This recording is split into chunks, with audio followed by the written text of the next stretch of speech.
У нас опять ледяной дождь. Дверки успел открыть. Как ехать?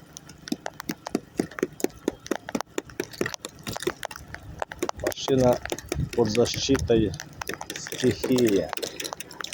Все во льду. Такой слой.